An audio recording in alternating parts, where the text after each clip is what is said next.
Bay City, normally a busy and dangerous place. Perfect for keeping two detectives jumping who like to play the game their own way. Now, Starsky likes his burgers, and anytime things get quiet, he's looking to eat. Sure you don't want one, Hutch? But today, they sure didn't stay quiet for long.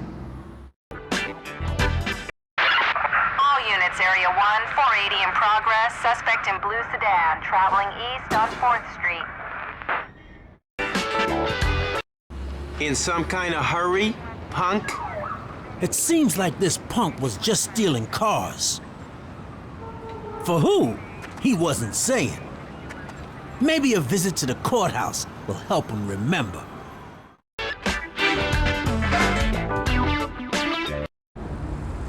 Something big was going down at the Bay City Bank. After hours withdrawal of other people's bread.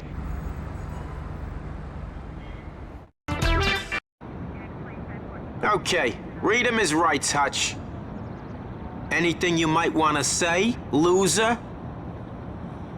I ain't saying nothing to you cops. I know what happens to squealers. While Starsky wrapped up the business of arresting the suspect, Hutch spotted the van. It had a fresh paint job, and it was bad. Something about that paint job told our heroes that their troubles were just beginning.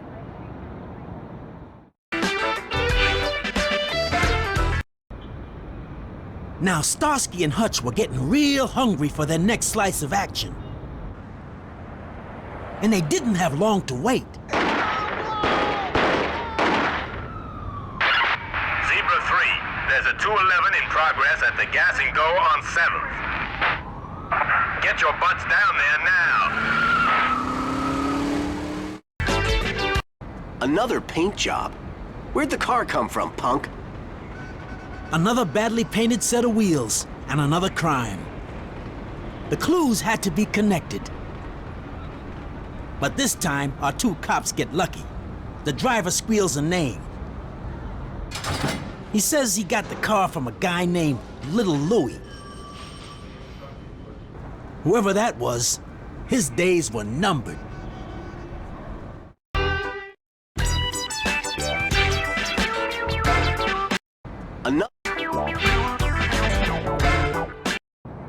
Starsky and Hutch had only half a name, so they came to their #1 cat for help. Hey, Hug. Know any Louis in the chop shop biz? Yeah, check this out. He's a real shifty dude. Little Louis Abgar. The cat moves a lot of painted wheels from his joint downtown. All right, don't shoot. I'm clean.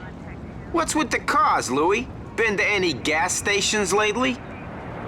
After running like a scared rabbit, Little Louie's ready to talk. Figures he can save his hide by squealing to the cops. But man, he's so scared he's not saying nothing until he's safe from the dude he's gonna rat on. Looks like Starsky and Hutch have a new job, babysitting one big squealer.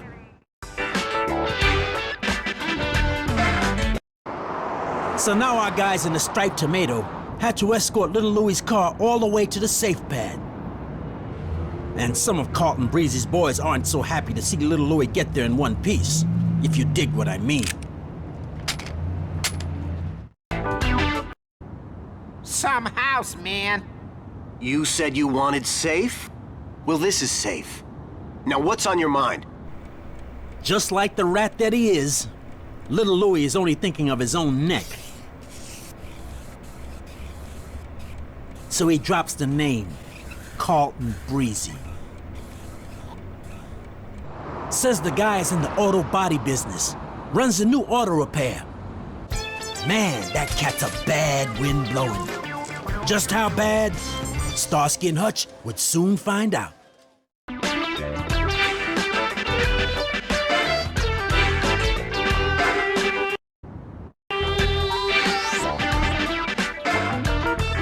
So this Carlton Breezy used the new auto repair as a front. All nice and legit. Sweet deal. Except this time, Starsky and Hutch are waiting to pounce. You ain't got nothing on me. The cash is mine. Can it, Breezy? You're nailed. That Breezy wiggles like a worm on a hook. But the pile of bucks in the trunk was all Starsky and Hutch needed to put him away for good. Seems like little Breezy was nothing but a load of hot air after all.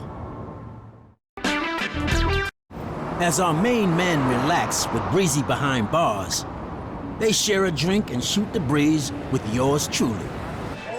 So, Huggy, you ever heard of this Breezy? Oh, not on my beat, man. He's a new name to me. Let's hope he sings some more new names, eh, Huggy? Excuse me, gentlemen. I got some important business right over here.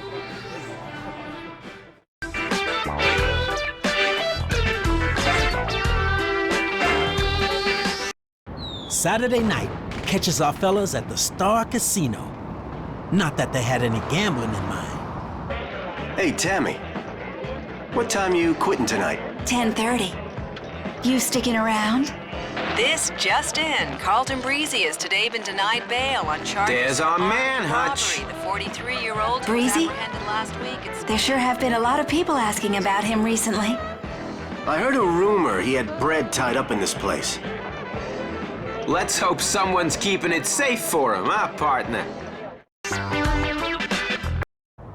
Downtown, things were getting hot at the pork factory. And we ain't talking sweet and sour here. This guy's a real lowlife by the name of Paulo. Calls himself the Pig. So this little piggy decides to help himself to a slice of Breezy's action, while Breezy is in lockdown. That biker found out that 3 wheels just ain't enough to evade Zebra 3. Out for a joyride, punk? There was no joy in what Starsky had to say to this guy. Especially when he wisecracks about his boss, the Pig. Starsky and Hutch didn't know any pig, but they sure could smell something was cooking. Looks like Starsky and Hutch need some help finding the pig. So they come to the Hugster. Pig? You mean that dude Paulo the Pig? No, man. But I do know about his shady money man, Eddie Swan. He hangs out down at Luigi's every day. I guess you'll find him there. Starsky, those are Breezy's guys. Lunch is over for Eddie. Looks like a nice drive to see Breezy for him. See, just like the little rat that he is, Swan figures he can save his own neck by being a snitch. Yeah, he's only gonna talk if he and his little bambinos are safely off the street. Okay, Eddie, you tell us what you know, and we'll organize a nice little vacation for everyone. Now talk! Eddie sang to our guys about the pig's plan to take out one of Breezy's joints. He wasn't sure which one, but he gave our guys enough to put the pig right in the frame.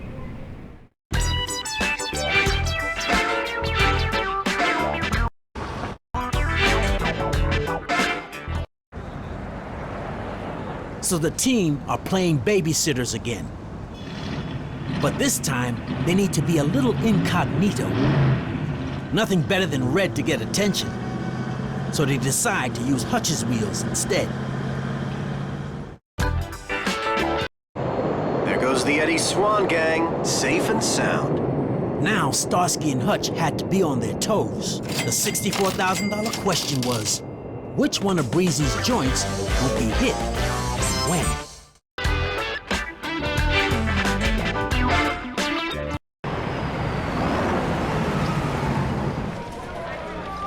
Place your bets, gentlemen. Nah, lady, we're just cashing in, all of it. Just put the bread in the bag, nice and easy. Hey! Put me down! Let's get out of here. Looks like Hutch's lady is being taken for a ride. It's hers, Starsky. This is Tammy's scarf. Those creeps have taken her. Yeah, but where'd she go? Someone's making fools out of us, my friend. Our guys had seized the money, but Hutch's little lady was gone. Now both sides have aces to play. The pig wants his bread, and Hutch wants his lady back. Looks like a little trade might be the order of the day.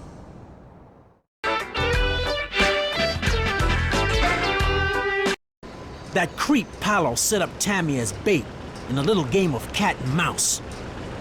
Now there's no time to lose, or Tammy's on a one-way trip to hell. Shame, such a pretty face. You freak! I've got your girl, Hutch. I want my money, you hear? Now listen carefully, or she gets minced. Are you okay, Tammy? I think so. They saved the little lady, but surprise, surprise, the pig was nowhere to be found.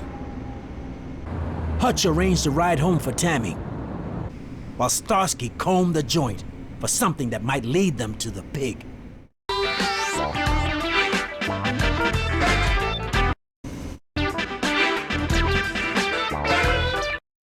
Starsky searched the warehouse and turned up nothing but pork. Lots of it.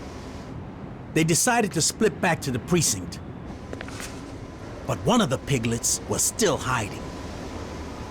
He figured his best chance was to sneak away real quiet-like. Hey, what's that? Looks like one of the pigs, guys. Wonder where he's going. Back to the sty? So they decide to follow this little piggy all the way home.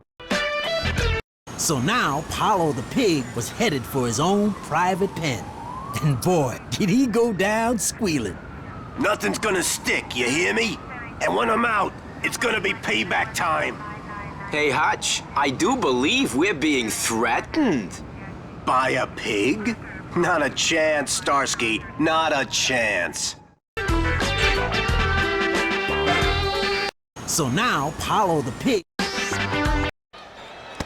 I tell you, Hutch, they gotta pull this pitcher. He couldn't throw a strike if his life depended on it. Be nice if they had before the home run. Think we should worry about the pig's threats? The pig? He's history. Let's watch the game. Sodas, peanuts, popcorn, red hots. Hey, hot dog here.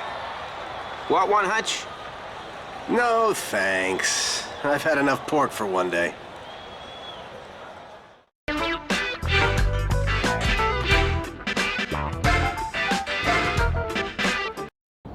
It's summertime in Bay City, and the folks are getting all ready for the annual parade. And this year, the special guest is our new lady senator.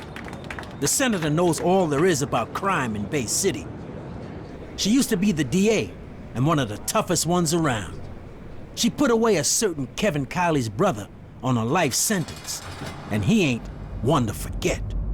Now's the time for revenge, Lady Senator, and it's gonna be sweet. Real sweet. So the slime ball Kiley decides to get a few of his old friends together for a little reunion. He's been planning this party for a long time, the kind where people get killed. Trouble is, some of Kiley's boys are on vacation as guests of the city. Quiet, pig. If you want to see your family again. But these guests decide to check out the hard way. Oh yeah, the bus ride is over for those jailbirds. But some of them managed to fly the nest. We're out, boss. What's next? Excellent. Just stay low. I'll be in touch. Now that his compadres are on the loose, Bay City is about to learn just what Kevin Kiley had up his slimy sleeve. The captain calls Starsky and Hutch in for an urgent briefing. We've had a tip-off from the FBI that a gang are trading guns and explosives downtown. I want the Perrier to check out the parking lot on Montrose and keep your eyes peeled. We're on it, Captain. So the guys went real quiet-like to the parking lot, looking for anyone selling illegal guns. Starsky and Hutch rounded up those loose cannons. And in the trunk, they find a whole lot of rifles, but not just any kind. Hey, look at this. Boxes had a name, Kiley Imports, splashed all over them. Kiley Imports. Kiley? That name rings a bell. There was no time to investigate now. Things were about to take a real wide turn for the worse.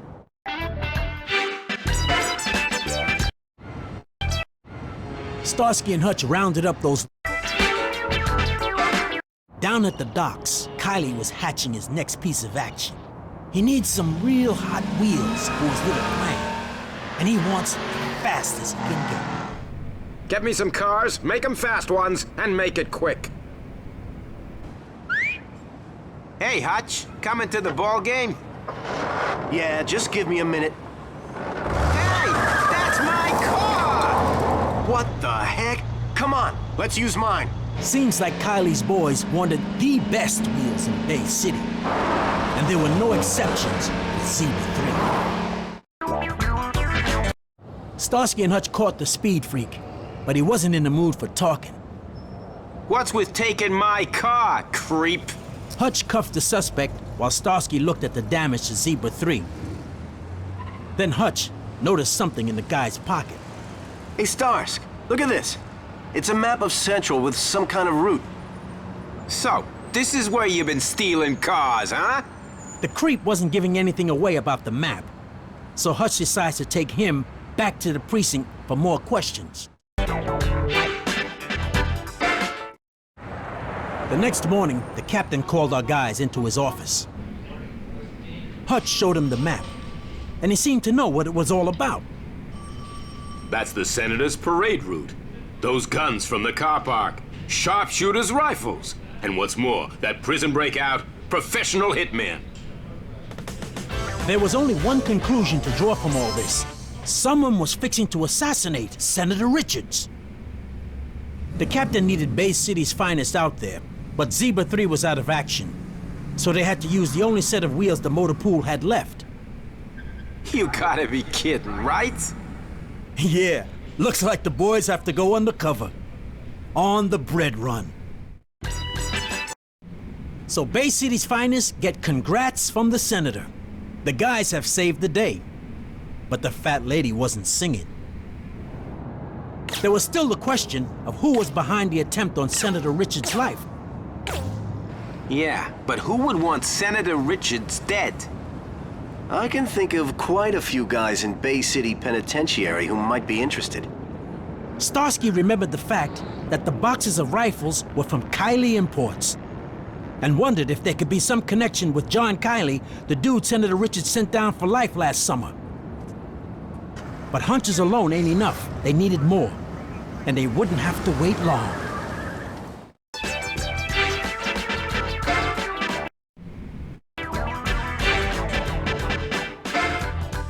Meanwhile, Kiley gets the word that his plan has failed. Senator Richards was saved today by the Bay City Police, who foiled an assassination attempt at today's parade. Now he needs a little smokescreen so he can make his escape.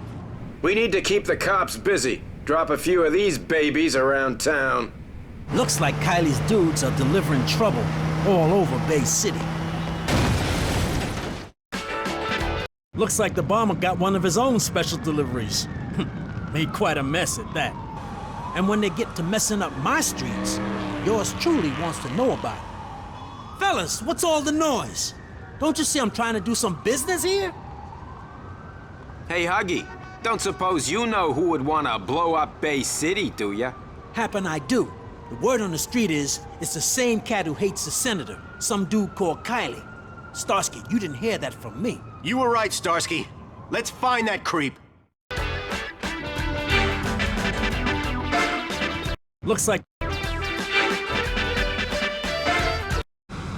the rats at Dockside were getting ready to abandon ship.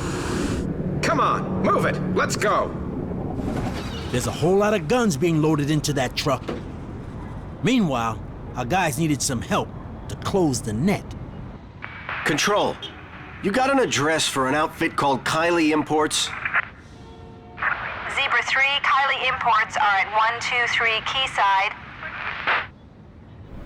Time for our team to finally catch up with Kiley and his little scheme. What a way to go, Starsk. Yeah, well, it's only what he deserved.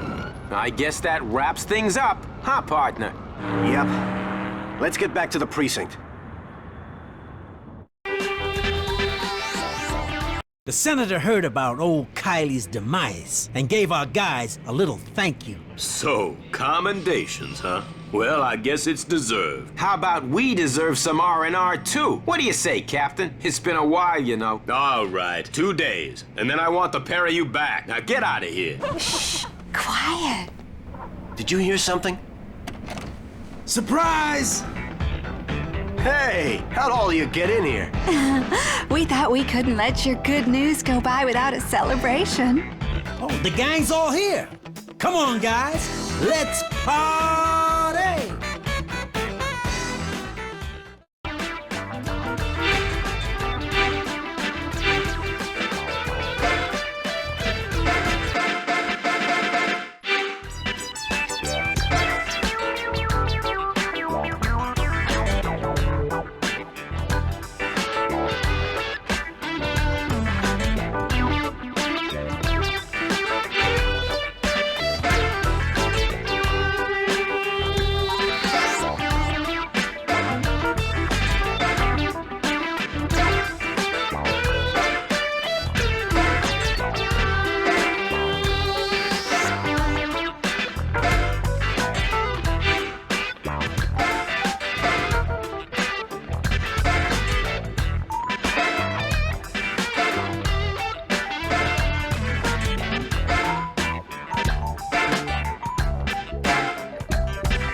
So, Antonio, can you tell me how you came to get the part of Huggy Bear?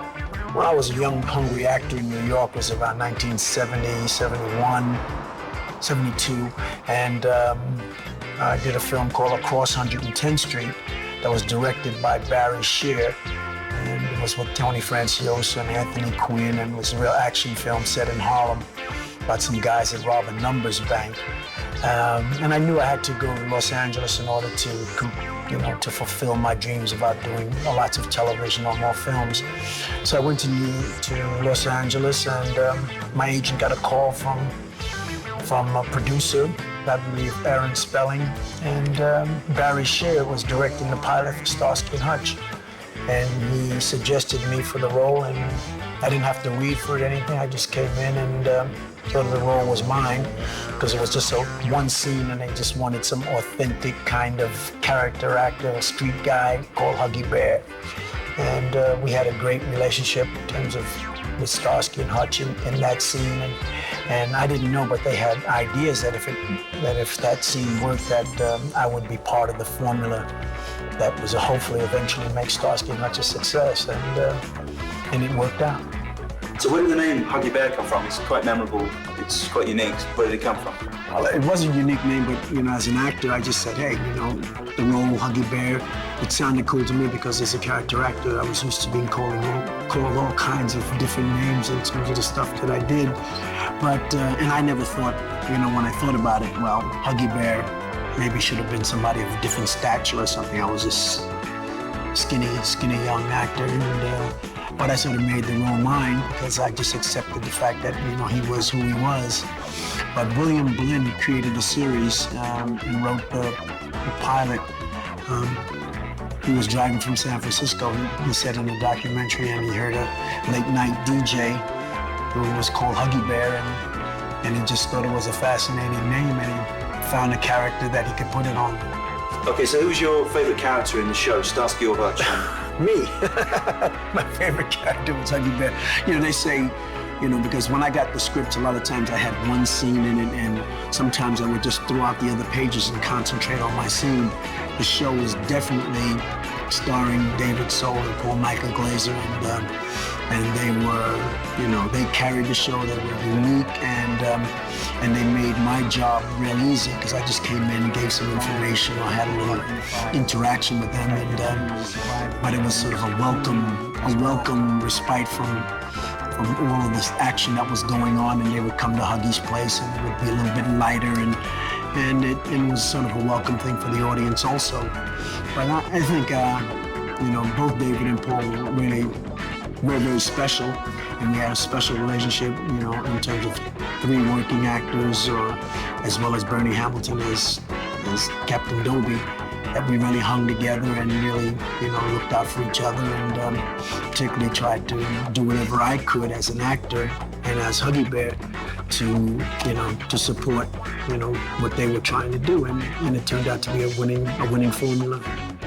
In strict terms, your character was it was a small role within the show, so why do you think you've had so much impact throughout the world? Everybody knows your face, everybody knows your name. I have no idea. The magic and the power of television and the power of memory and the fact that we had a winning formula and each character had carried his own weight, and sometimes less is more. And I wasn't on camera that much, but there must have been something, and I think it's more about the humanity of the character. I think every man sort of kind of identified with this guy who sort of walked on the edge of being, maybe he was a baddie, maybe he was a goodie, but he was certainly someone who had feelings. And I think the feelings of the character and how he feels and how he cares about whatever he's doing, and he was a survivor. And I think people identify with the fact that Huggy was a survivor, and he used humor and his wiles in order to survive in the world of Starsky and Hutch.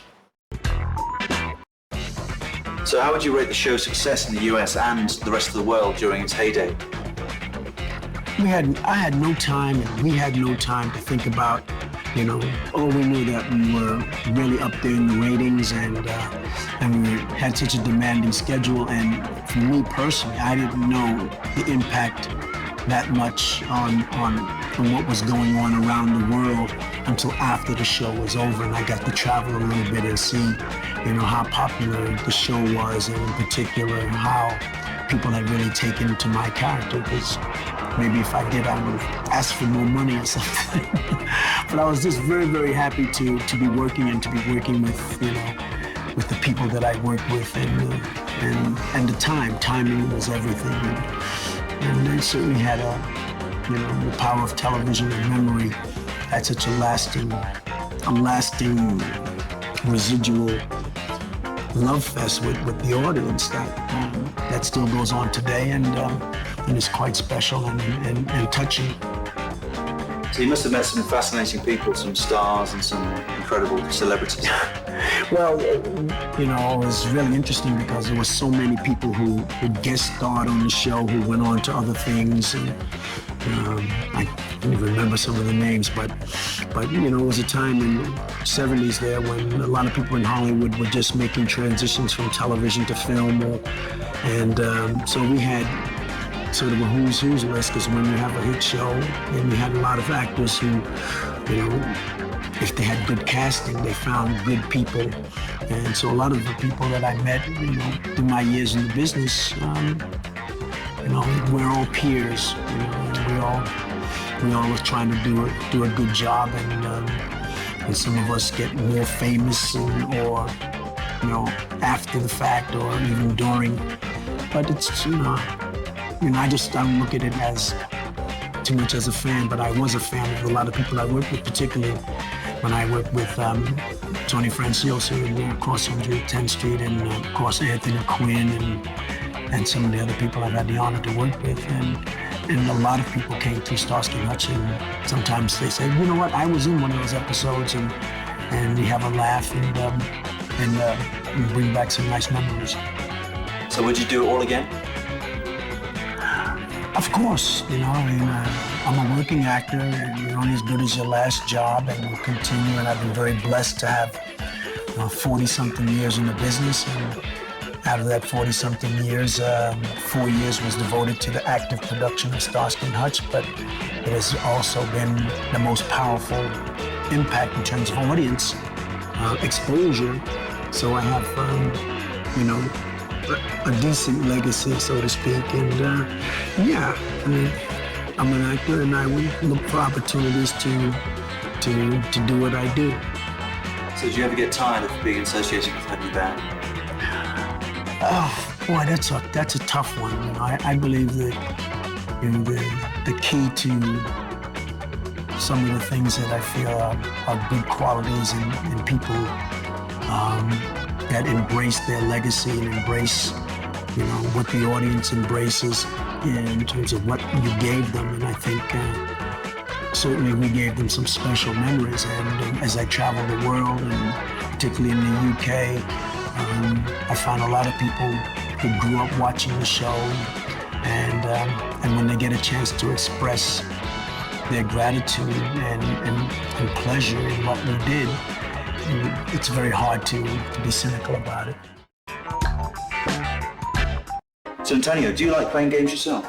Well, I like playing games, but I'm really not that good at it, and I'm such a competitor that until I get my hand and eye coordination down, I'll take it real slow. But my son plays, my daughter plays, and everybody I know, who's into computers and into games are all looking forward to the Starsky Hutch game because, they know my involvement in the series, and I'm looking forward to seeing how Huggy interacts in the game, and how he helps move the game along and all that. So it's exciting for me from that aspect, and so it's and then the fact that within the game you can be driving the car and then someone else can be shooting, so you can either do it yourself or you can have a buddy, or a mate work with you at the game. And so I think probably I'll be the shooter because I think I could do that a little bit better than working the car, because I probably crash into everything. But it's exciting. I'm just anticipation is real high in terms of the people that I meet who can't wait to see what's been done with Starsky Hutch in the video game. Okay, so I believe you've got a music career now. You're trying to record some music. What's going on with your life now? Oh boy, I'm always trying to break sort of new grounds and combine a 70s feel, because I love the 70s music, and mixing it with some young contemporary artist and feel. So I have a record company called Bump It, and we're on bumpit.com, bumpit.com, and so I promote my music through that, and I'm also working on some singles, and I'm touring the UK with the Blues Brothers, where I get to sing and before an audience. And actually I worked with David Soul in a play a couple of years ago in Brixton in the UK, and he encouraged me to sing, and we did a concert after the show, and it really worked out well. So I kind of owe my live performance, taking those chances because David encouraged me to do it. So it's been great, and I just have a wonderful time with music today. I was a little bit afraid of it, and because it had to do with math, and I wasn't so good at math and all that other stuff. But now it's like a lot of fun, and I continue to try to perfect my music, and working on an album, a CD, because the album's anymore. And working in the studio is really exciting. It's a whole another avenue for me that I like, and hopefully so far people like what I'm doing. So do you still see Paul and David on a regular basis? What are they doing? What's going on now? Oh, yeah, of course, David lives in London, and I see him all the time, and in fact, I worked with him a couple of years ago, and we're just supportive of each other, and we have something that was really special, and we may not get together that much, but over the years, when we do meet or see each other or think fondly of each other, it's always been good. And all this attention around Starsky Hutch, we've been asked to do a number of stories and documentaries about what it was like and all that, and we always are supportive of each other's careers and lives and avenues that we've traveled. Paul came over for the play when I worked with David a couple of years ago for the opening, and we had a mini reunion. It was really special. And life goes on. So one final question, Antonio. Your character with Huggy Bear was streetwise, it was cool. But do you think if he had actually got into trouble going to a fight, he would have won, or he would have got his ass kicked? I think the whole survival aspect of Huggy Bear was that if he needed to run, he would have ran. If he thought he could handle himself, he would have handled himself. He was a good decision maker, and that's why he was a survivor.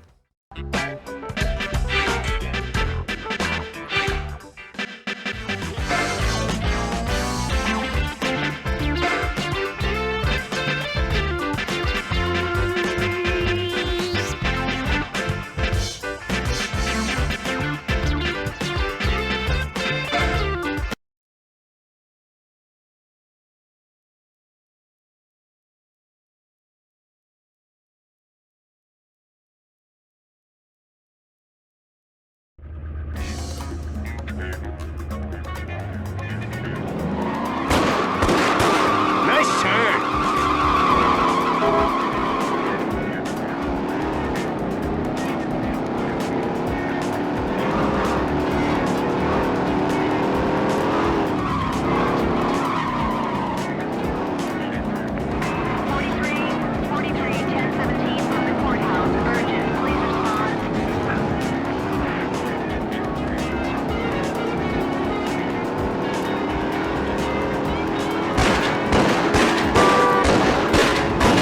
Starsky, watch the traffic!